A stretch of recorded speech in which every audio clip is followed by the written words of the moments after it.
So how much research does a person need to do before they buy their first stock?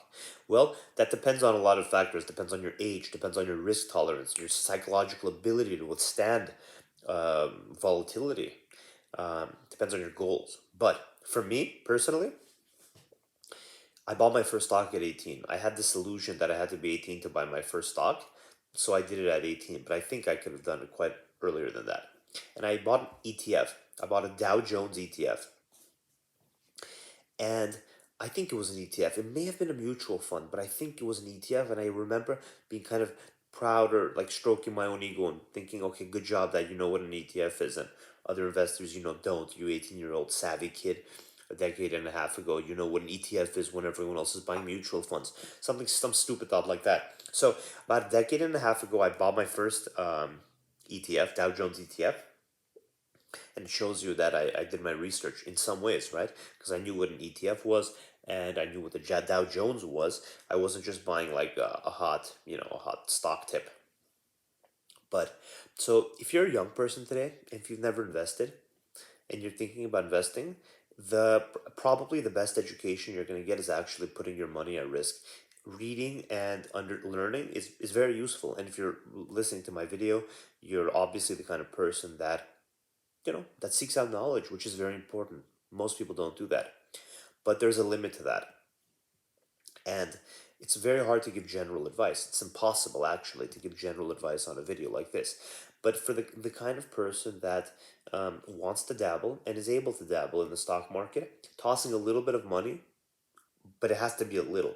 It has to be so little that if you lose all of it tomorrow, you won't even bat an eyelash. So if you have $1,000 to your name, maybe put $20 in one stock and just see how it feels, see how it works. And that'll be a very important thing for you to do. That'll be a very big step. So the step from never owning a stock to owning a stock, it's one of the most critical steps. If you're making that step now, you're very lucky. I consider you very lucky because for me, I can never make that step again. That's done a long time ago. But you are at the precipice of an incredible change in your life. Because when you buy your first stock, everything's going to change. You're going to, your whole world is going to change. Before you own your first stock, you can do a ton of research, but it doesn't matter. You can get a PhD in finance, it doesn't make a difference. When you buy your first stock, something in your brain changes. And it makes sense because now your brain is interfacing with the markets in a completely different way. It's not just just getting education and learning, but now you're going to have a deep incentive to observe the markets, observe them often, and you have your money's tied into it. So you're going to see how it feels. You're going to stress test a theory and see if it makes sense when a monkey's running the show, when it's not some academic which is also a monkey, who is also a monkey, when it's not some random thing that you think is like rational, but when it's you running the show, you'll get to see how difficult it is to actually take the academic theories, how difficult it is to take those academic theories and apply them in reality.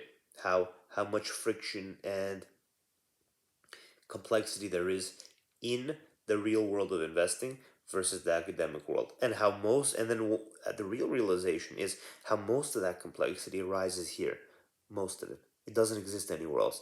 Here in your own mind is where the complexity and difficulty lies. That's the key. So if you're about to buy your first stock, maybe comment below and tell us what stock you bought.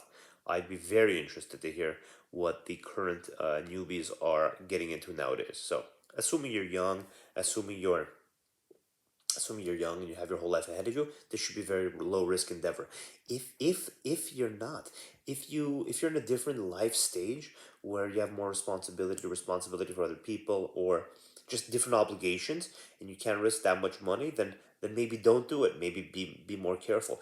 Maybe investing is not right for everyone. I think it is right for most, but maybe not right for everyone. So you really have to tailor the advice to your own life, to your own risk tolerance, your own mental health, your own psychological ability to withstand volatility. The volatility that I've seen in the last year is insane. Incredible volatility. Volatility like I've never seen before. Maybe in the Great Recession, I saw that. That's kind of about a year after I started investing. but it was different. It was a different type of volatility. It was just a big downtrend and then a very, very long recovery. The volatility we're seeing now is there's volatility in sub places in the market. Other places are just it's just crazy. Some places are going down, some places are going up. Very irrational, very not in line with what a traditional academics would have expected to happen. So we're in a very dynamic time, and the best way to learn is to actually get your hands dirty and get in the mud.